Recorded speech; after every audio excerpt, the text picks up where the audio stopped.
See, Bagnaia.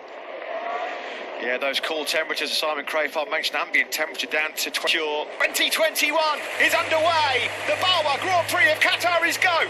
Not a great start initially. Yamaha's have been swallowed up, and into turn one, it's Bagnaia from Miller. Jorge Martin started, was sixth. He's on inside the top three. It's a KTM. Tech 3 KTM has got Catty started. Spargo is also in fifth. The Yamaha's got absolutely swallowed off the line. Martin is up into powers back through on his Pramac Ducati teammate. It's Ducati. 1, 2, 3, 4. Ducati exact. Great launch by Miller, but nobody nailed the start quite like Jorge Martin. From 14th place, middle of the still to get himself inside that top four immediately. Incredible launch. Malaysia Spargo is about to be passed by Fabio away in the gravel trap. Yeah, not what he needed. He needed a race under his belt to get crucial. Like two Suzukis of Rins and Mir. They've not made any great inroads at the moment. They're still hovering around 9th and 10th at the moment in 12th place. There is Jorge Martin then in 4th place, the Pramac Ducati man, number 89. Pecco Bagnaia from pole position as they go across the line here. Here comes Johan Zarco, Ducati on Ducati. Ian from Zarco. He's down that 10th of a second. Zarco then takes second in the slipstream from Jack Miller in the braking zone for the first corner. The Frenchman will start. It's just come up on our screens. No jump start. Jorge Martin will never nail a start like that. He said, I'm going to try and learn in this race and finish it. Well, it's just past 10 riders. Well, Yamaha expect, or they think, that Ducatis might run into some rear grip problems later. Is lining up the move. No, thought about it, but no way through it. Turn for QATAR.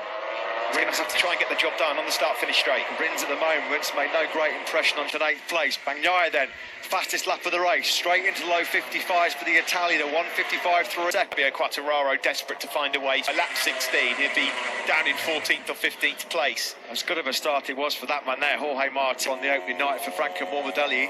Something happened to him on that first lap as well, second lap rather, because Lecco owner Alex Marquez. The door was just left slightly open from the rookie Martin, and through he goes. Yeah, there was something happened to Morbidelli on that second lap. Oh, yeah, Vinales has got Martin as well. Yeah, no surprise. No, absolutely. No, I mean, this is all about to pick him off, so Alex Rins then moves up into 7th place. Got in hot Rossi, lost all of his corner speed and momentum. It's on screen. Polo Spargo, Repsol Honda rider, just ahead at the moment of Brad Binder. Stefan Bradl just behind, taking a later Spargo. It's Fabio QATAR, the fastest man. Here comes the world champion, Joan Mir, up the inside of Valentino Rossi. So champions for very good reason, and they keep their tyres to the end of the race. Believe it or not, that is 1,000th of Jorge Lorenzo back in 2016. So the gap at the front, 6/10. Malaysia Spargo and Miguel Oliveira for company as well. So Valentino Rossi started 4th, didn't get the best of him. He looked quite sluggish, but Rossi at the moment hasn't got the pace to go with QATAR and Vinales, that's for sure. This moment in time. Now, when he did a race simulation here at the test, defensive work there from the rookie Jorge Martin. They are all ganging up behind him, though. Rookie.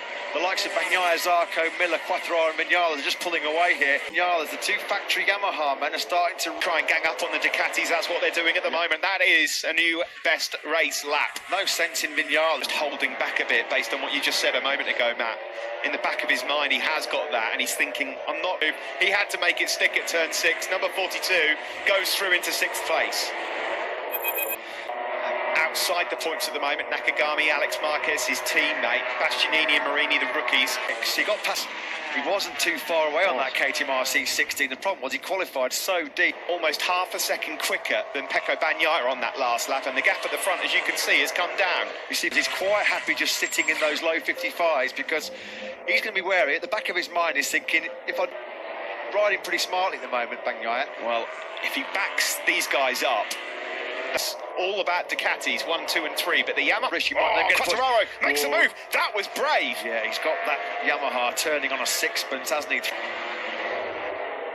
Is it a matter of time before QATAR finds a way through? And then just up the inside of Miller through turn 15. Now then, this could be the most disheartening experience of Fabio. The last lap and the start of this one from Fabio QATAR. He had to do that. Now, Maverick Vinales has just watched all of that. There's a circuit. Someone's covering things, Matt, but I thought I just heard. Oh, yeah. We have. Taka Nakagami's gone down. What a shame in terms of his pace. He's crashed at turn 9. High 55s, nowhere near good enough from Taka Nakagami. There was only QATAR faster than the Portuguese man.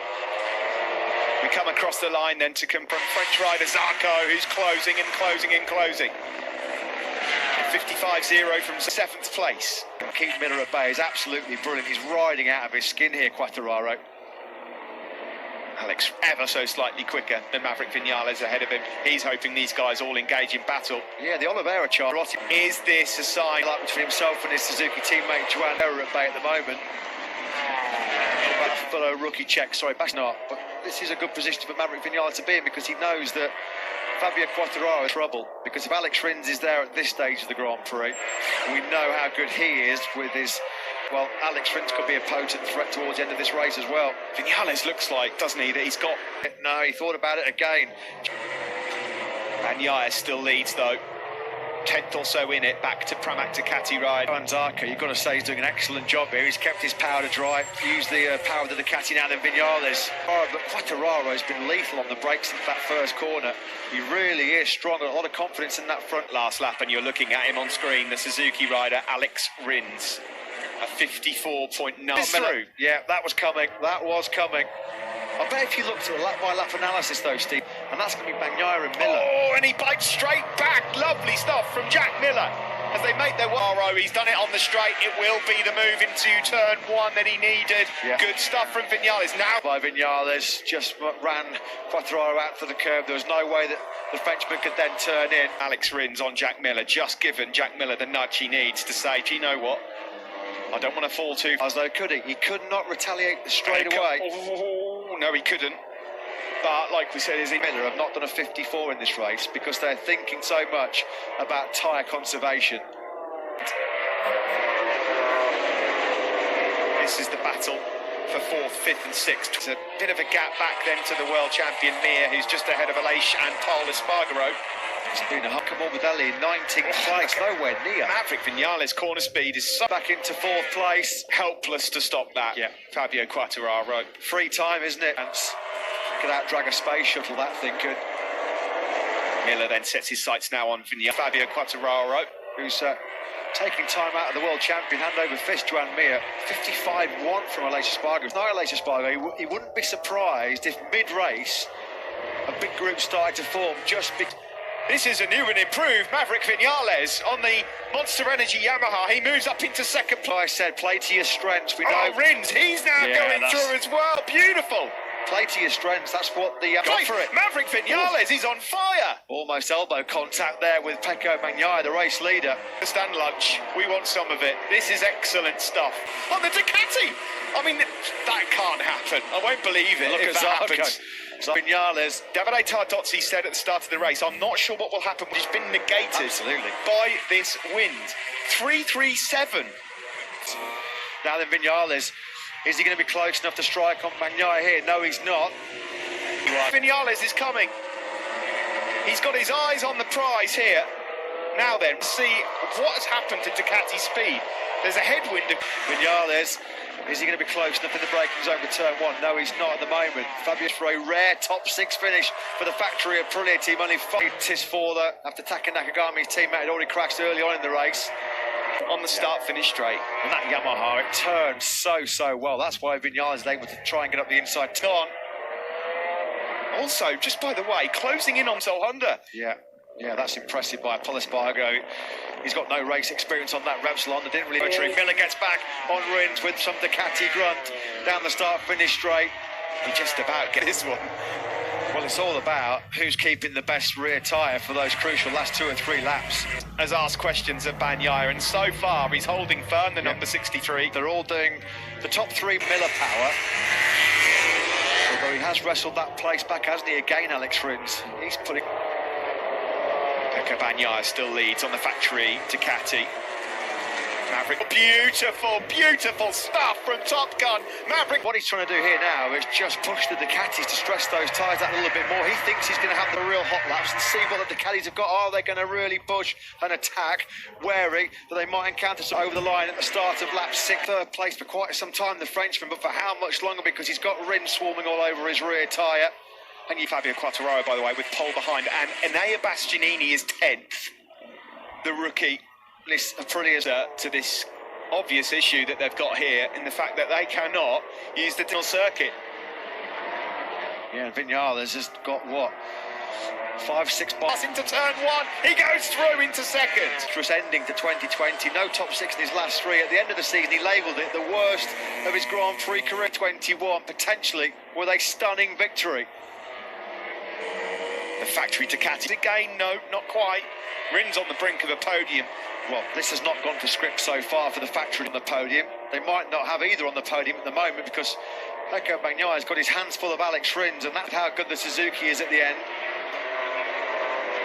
He's in the 56s right now as the Aussie, just not clicking for him and gelling right now at all. Meaning, there is the Suzuki trying to chase down. It's Viñales from Zarco. There's Aleix Espargaro in 8th place on that last lap. Aleix again, 1.1 seconds quicker than Bagnaia. Shall I tell you who is faster than Bagnaia? Unbelievable ride so far from the Sponsorama Avintia man. There he is ahead of Miguel Oliveira, almost countering some rear grip issues as we would have expected. He's doing 57s, has not worked out. This is not Valentino Rossi, way down in 14th place at the moment. In fact, he's only just found a way through and made a mistake on that previous lap to let Rossi and Binder through. Yeah, and from the moment we started this race, yeah, Mir on the inside of Rins. We did not expect this at all. It's up a bit. What a ride from Joan Mir. We said that you cannot really count anything until we get to racing. And tonight, there are no points up for grabs on Saturday nights in MotoGP. Maverick Viñales, who once threw on Alex Rins, has gapped his teammate. That's going to be pretty demoralising and soul-destroying the class of the guy, doesn't it? This is incredible for Jack Miller. Oh, look at that. He's going to get passed by Pol Espargaro now as well. There are 3 laps to go in Qatar. Maverick, totally different league, Steve. 55.382 as QATAR swings up the inside of Rins. 82 was 7/10 quicker than Zarco in second. Now he's by 1.5 seconds. Miller's got nothing left. Podium. Yeah, and who could have predicted that? Jack Miller, a passenger on that factory Ducati at the moment. Here comes Mir, up the inside of Pecco Bagnaia, neatly done. The block pass executed to Davide Tardozzi right now because he's going to be grimacing. Not what Ducati are anticipating. A new top speed record, and it's all gone horribly wrong when it really matters. They've still got Zarco in second to low 55s. Got himself that 55.9 now because he can just stage manage the race from this point onwards. 1.7 dream debut on the factory Yamaha for him in 2017 when he won here under the night lights race. Simon, before we get in, full amount of fuel, you know what I mean, that it uses to use full power and finish the race. A conservative fuel map, and then they lose that extra speed. Well, they certainly have lost it, and at the moment, hanging on, but it just seems like a matter of time before the world champion. I don't think even perhaps himself thought this kind of ride was on the cards, but international circuit, Maverick Viñales with over a second to play with from Zarco and Mir. On the plate by Bagnaia's mistake in Mazzano. This is a proper, genuine demolition. Impressively, and more impressive than that, sorry, Matt, is the fact that he's had to get his elbows out in this. To really know what Maverick Viñales is going to turn up, you were wondering whether he was going to wilt, but no, he's been absolutely in the other spots for the podium. Yeah, Mir might get mugged here, you know. Bagnaia might be lining up a bit of slipstream down the start finish. Late drama, Ducati's proud winning record in Losail is about to come to an abrupt end. Not what the 9th place. Alex Rins can't get through on Fabio Quartararo as well. Rins is quite the night to open the 2021 season here. Not what we expected at all. Unbelievable move. What a job. They'll celebrate this like a victory as they now head into the last corner. Well, it's been the Spaniards. Is Mir going to hang on to that second place? It looks like he will do. Take my breath away, Top Gun. What? The world champion looked set for second, and he doesn't even manage to finish on the podium. It looked like Mir had it absolutely nailed on. He got hammered by the Ducatis. Did he just lose a bit of grip lunge on him? Nothing he could do about it. Brilliant by Maverick Viñales, one of the rides of his Grand Prix career. Mir, the world champion, 4 or 5 bites. He's wide. He's gone wide. He's gone Do you know what wide. he's doing there, Steve? That was those now. He knows they're coming, they're coming. Here come the red missiles. Absolutely powerless. Joan Mir. He knew that a Ducati, at least one, was going to slipstream him, and he was just desperate offline. Couldn't grab a handful of throttle with it being so dirty. He could have been launched over the handlebars. It was by this young man, Maverick Viñales, absolutely sensational. I don't think it's an exaggeration to say that was good shape, and we get to Sunday and something goes wrong. Can't get the start, full tank at the start. Something is wrong. Got a feel for this young man as well, Joan Mir. He fought a great fight, and it just a week he's been through, isolating in the